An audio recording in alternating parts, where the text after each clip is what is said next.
To a lot of people, ambition is kind of a mystery. The dictionary says it's an eager desire for distinction, power, or fame.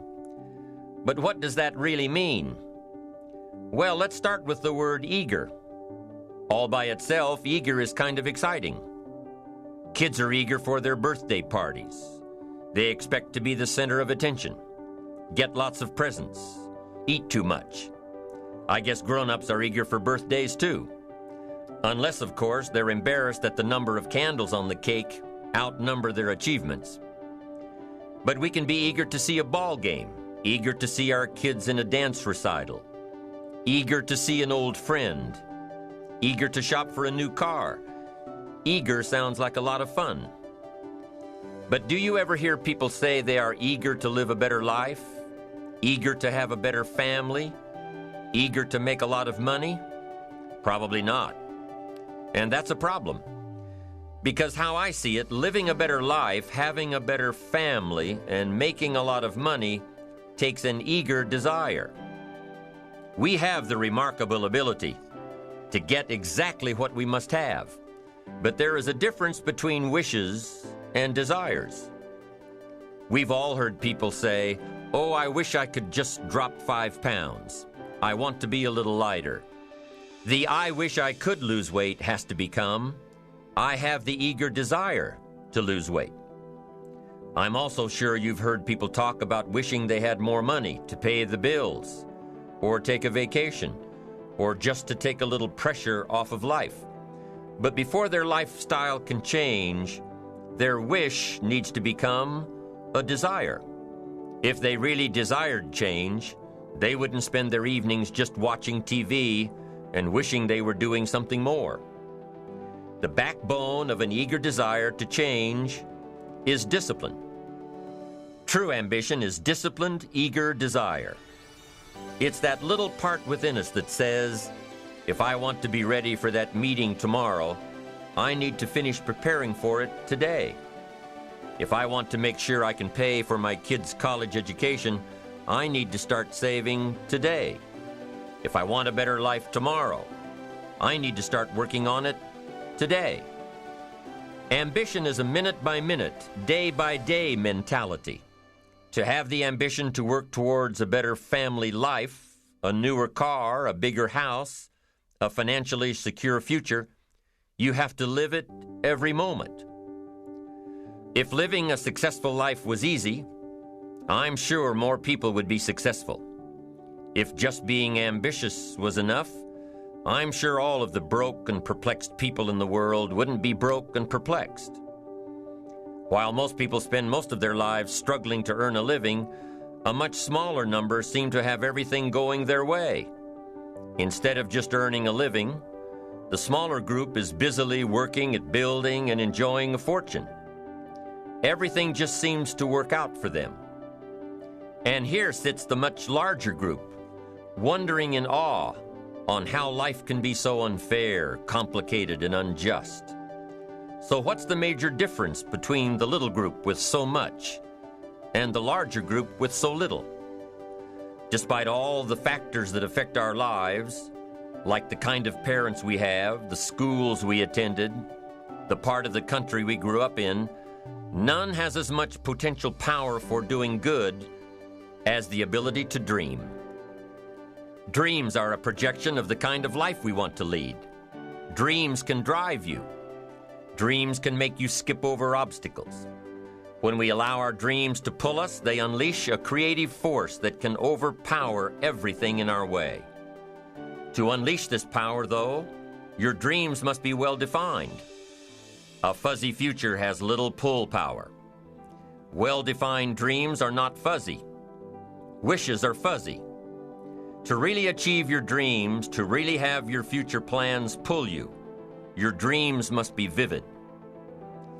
If you've ever hiked a 14,000-foot peak in the Rocky Mountains, one thought has surely come to mind. How did the settlers of this country do it? How did they get from the East Coast to the West Coast? By foot. Carrying one day's supply of food and water is hard enough. Can you imagine hauling all of your worldly goods with you? mile after mile, day after day, month after month. These people had dreams, big ones. They had ambition. They didn't focus on the hardship of getting up the mountain. In their minds, they were already on the other side. Their bodies just hadn't gotten them there yet. Despite all of their pains and struggles, births and deaths along the way, those who made it to the other side had a single vision: to reach the land of continuous sunshine and extraordinary wealth. To start over where anything was possible, where everything was possible. Their dreams were stronger than the obstacles in their way. You've got to be a dreamer. You've got to see the future finished in advance. You've got to see the finish line while you're running the race. You've got to hear the cheers when you're in the middle of a monster project. And you've got to be willing to put yourself through the paces of doing the uncomfortable until it becomes comfortable. Because that's how you realize your dreams. Dreams are what caused thousands of people to leave their homes and families and start over in a land where anything was possible. To this day, dreams continue to bring people to our land of opportunity, to a country where you can start with little and end up with a lot, to America. Don't you sometimes wonder why so many immigrants who come to America can build a new life and a fortune while many of the people who were born here are barely surviving? They have a dream, a defined goal, ambition. Aside from the pioneers that crossed the prairies and the mountains to reach their vision of hope and future promises, there are other amazing examples of how ambition has shaped America. Take Ben Franklin, for instance. When most people think of Ben Franklin, they remember the kite and the lightning bolt and the discovery of electricity. What a lot of people may not know is that Ben Franklin was one of the first writers to address self-making. He used the blank spaces between the crop data and the weather information to insert clever bits of moral and practical advice. I'm sure you've heard the saying, fish and company start to stink in 3 days. Well, that was one of hundreds of Ben Franklin's comments on life. Another was, diligence is the mother of good luck. You know, it's amazing how hard-working, smart-working people have all the luck. We sometimes hear of a brand new musical group, an overnight success. They must have been in the right place at the right time, knew the right people, had a friend to help them out. But if you've ever watched an interview with some of these folks, you'll probably hear that their overnight success took several years. Diligence is the mother of good luck. Now, in addition to these witticisms, Ben Franklin gave us 3 principles of success and ambition that have withstood the test of time. Number 1, happiness doesn't come from big pieces of great success, but from small advantages hammered out day by day. What Mr. Franklin is saying here is that we must be happy with what we've got when we're in pursuit of what we want. Too often we say, oh, I'll be happy when I just get that promotion. I'll be happy when I just land that contract. I'll be happy when I just have more money. I'll be happy when I just. Just what? You won't be any happier when you reach your goals than you are right now. It just doesn't work that way. Abraham Lincoln said it best. He said, you'll be as happy as you make up your mind to be. Right now, whether you're on your way, whether you've already gotten there, you'll be as happy as you make up your mind to be now.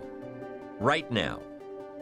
Being happy on the way doesn't mean you can't aim for great things. It means that big achievements come one small advantage at a time. It means that you've got to enjoy the journey. It means that you must enjoy and take pride in your little accomplishments. It means enjoying who you are becoming in pursuit of your eager desire, every day, every single day. Ben Franklin's second principle said that life is plastic. Within each of us is the power to mold ourselves and mold our environment. It is up to each of us to begin this molding process with a final product in mind. And it is within our power to work it and form it every minute, every day, every month, every year.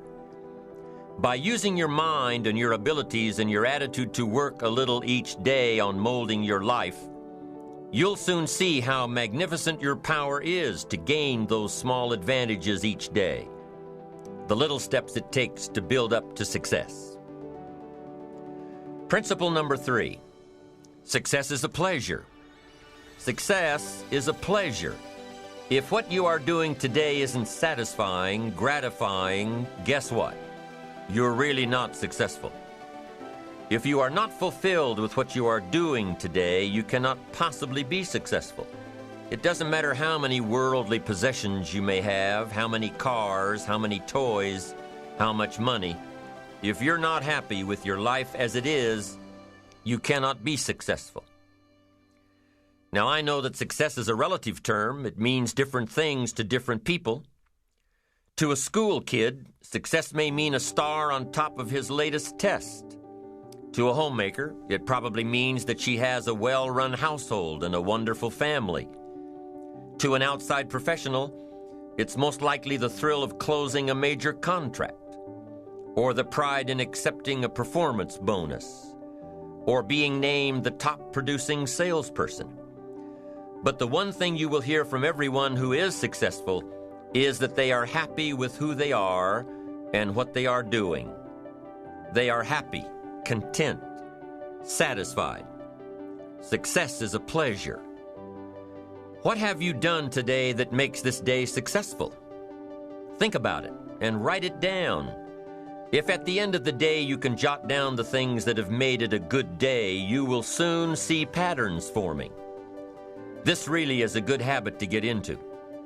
When you can see a pattern of pleasure, you'll know you're on the road to success.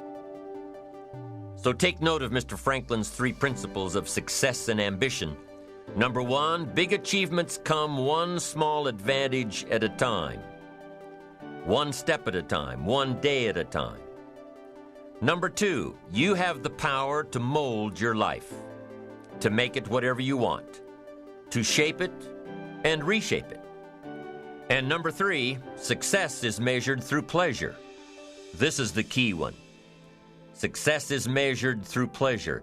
You've got to be happy along the way. You've got to learn to give yourself a pat on the back. Good job, you need to tell yourself. I'm proud of me today. You've got to be happy. You've got to learn to enjoy the process. These are really common sense ideas. They're practical. And William James agreed. He's another American great, one of the most notable philosophers and psychologists in our history. And he founded a philosophy called pragmatism. To be pragmatic is to be practical, to test the validity of a concept by its practical results, to actually question something and rate its usefulness by what it can do for you, to hear a method of doing something and figuring out if it's even worth your while.